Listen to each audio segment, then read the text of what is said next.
Okay, so first of all, I want to start the conversation acknowledging the news, the latest news about the US and Iran agreement, because this is a big news for the European Union and for the whole world, of course. Can you give us your insights on this and how will it affect the EU in particular? Yeah, well, I'd say that the news that the fighting has or will be ending, and at least for 2 months when the negotiations goes, there won't be additional fighting. Is of course good news that the traffic in Hormuz Strait can start to return to normal. It will take some time before it's normal, but it will affect the stock market. It will affect the gas prices. It will affect the inflation, all in good direction. So it's important for us.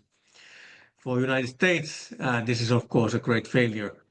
You know, the text of the memorandum of understanding, which is basis for the negotiation, is not public yet, but still what we have heard gives an impression that what the United States will get is basically not even what takeover agreement, which Obama's administration was able to do with Iran. It's not even what takeover was providing, seems like it. And the end result on the longer term will be that Iran's position in the Persian Gulf area has increased considerably. There's a more radical regime which sees that the military power is something, a useful tool for them, and that the Hormuz, blackmailing the whole world with the Hormuz Strait is also a good tool. So we can see Iran using those tools for its advantage, same time as United States has lost its credibility, and the Persian Gulf nations can't trust that the United States will be in the Persian Gulf to support its allies, B, that it can and is willing to put effort to constrain Iran in a possible future conflicts. So in the short term, this is good news. On the longer term, this is bad news because still the Persian Gulf area is so important for global economy, not only through gas and oil, but also fertilizers and some other minerals. And now we will have bigger risks in the future. So can we say that it's a victory for Iran? It's a victory for Iran. They were fighting existential fight for the regime, and the result is that the regime will stay in place. It will be actually stronger in the longer run than it was before, and with much more influence in the surrounding areas in the Persian Gulf and the Middle East. It's win for them for sure. Okay, and this is happening on some hours before the G7 unit in France. So, what do you expect from this meeting in terms of defense? Since Trump is, as I understand, participating, you never know. That's the problem with the U.S. administration nowadays, that the administration doesn't know what's happening, and what's in the president's mind, and everything can turn very fast. So difficult to say what's going to happen and what kind of agreements there will be in G7. Hopefully there's a decisions to continue strengthening the Western defense capabilities, effort to stabilize the situation in the Middle East and support the Ukraine, but it's really hard to say what we're going to get out of there. I just read that Zelensky is expecting to talk about the situation and the Russian offensive during the meeting. Do you believe that this will be on the table? I hope that it will be. The war is not going well for Russia. Its losses are starting to be unbearable on the front lines, and they are gaining practically nothing. Therefore, they are increasing the attacks against civilian population. The latest on the night of between 14th and 15th, where they destroyed or damaged very badly one of the oldest Orthodox churches in the world, UNESCO World Heritage object. And these kind of atrocities will just increase. Russia is more and more aggressive when the war is going worse and worse, and therefore we would need very strong signal from all the other, all the participants that this is not acceptable, and economic and military support to Ukraine will increase because of Russian activities. So that the Russian leadership would understand finally that they are not going to win this war.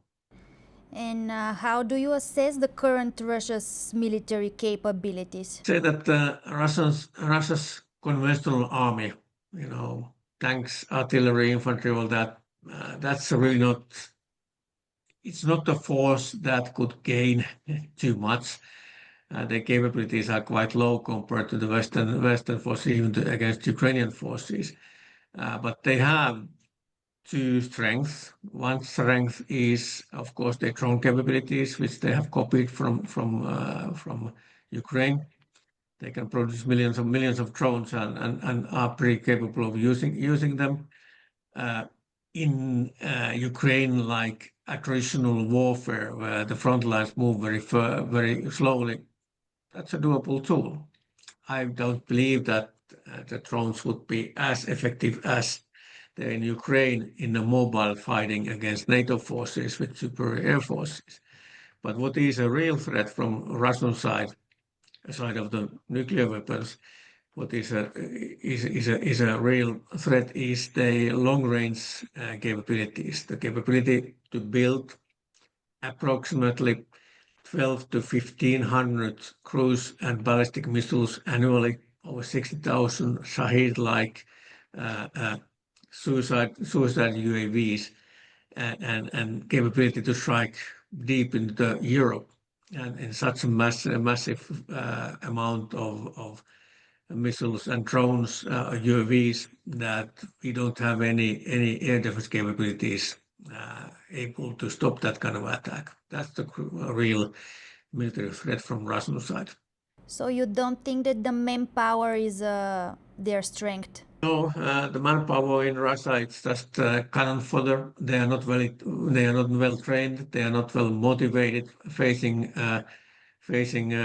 Western forces, NATO forces with a superior firepower and especially superior air power, they wouldn't have too much chances. But conducting from its own area airstrikes with the missiles and drones to Western Europe, that would be a real challenge for us. Okay, and what about the situation on the Finnish-Russian border? We know Finland is the last accepted member in NATO, and what has changed for the last 3 years almost? What is the current situation there? Well, when the conflict started, when Russia attacked Ukraine, we saw that basically the Russian forces across our eastern border, they went away. They went to Ukraine to fight. And we have 5 bigger garrisons with the brigade-sized forces close to Finnish border, and they all were emptied. They had just limited number of conscripts reservists for training, but no operational capabilities. Now we have seen sites within the last year or so that they are enlarging their bases, building new bases, and this is connected to the Russian announcement that they will triple the forces in the Finnish border, that all those brigades will be made divisions. So, and that they will build a totally new army corps in Karelia and so on. And that practically that would mean, if that happens, that the pre-Ukrainian war amount of Russian troops, about 30,000, will increase to over 100,000 close to our border areas. Having said that, it will still take some time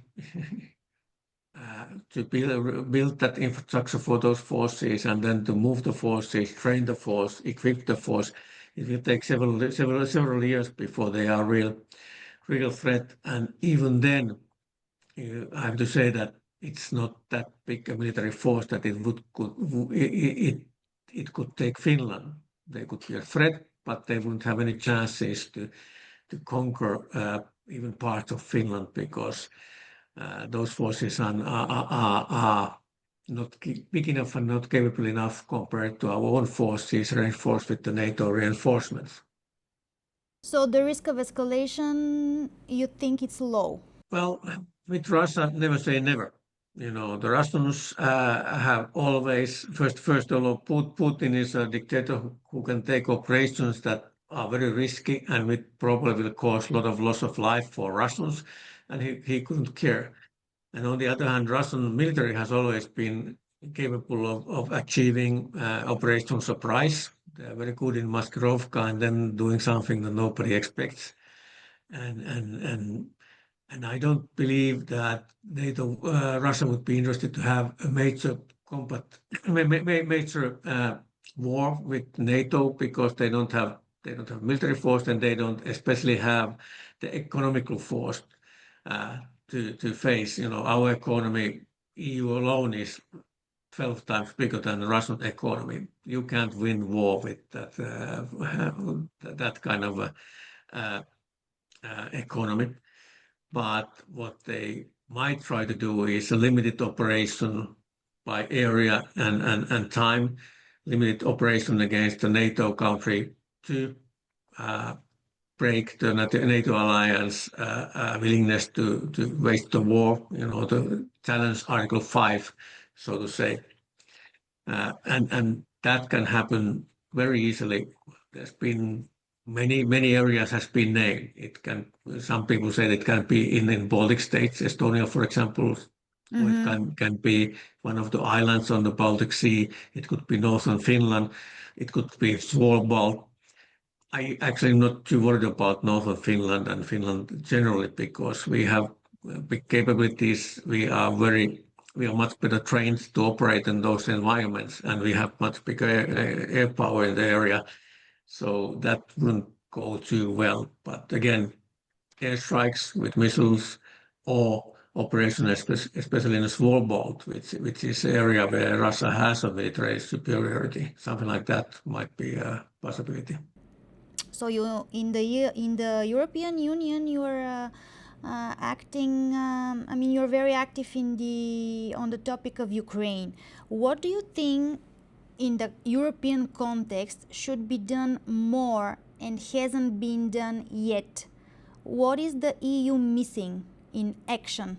Well, it's the same old, which me and many other my colleagues have been saying a long time. We need to give more support to Ukraine. The 90 billion loan is good, very good. It means that with the support, other donations coming from other Western countries, it means that Ukraine have capability to continue fighting for 2 years. But in my view, it would be a better idea, instead of giving enough support to Ukraine to continue defending itself barely, to give so much support that they could create overwhelming forces to drive Russians away from Crimea and other occupied areas. That would end the war fast. So I would see that we would need to support Ukraine more. And at the same time, as me and many others have said dozens of times, better sanctions, more sanctions, hit the Russian economy where it hurts. And that's a twofold thing. First, hit the Russian economy with its gas prices, its oil prices, its shadow fleet, but also clear our own house, because we still are funding the Ukraine and the Russian aggression in Russia by buying Russian gas and oil. There are still many European Union nations which allow this to happen.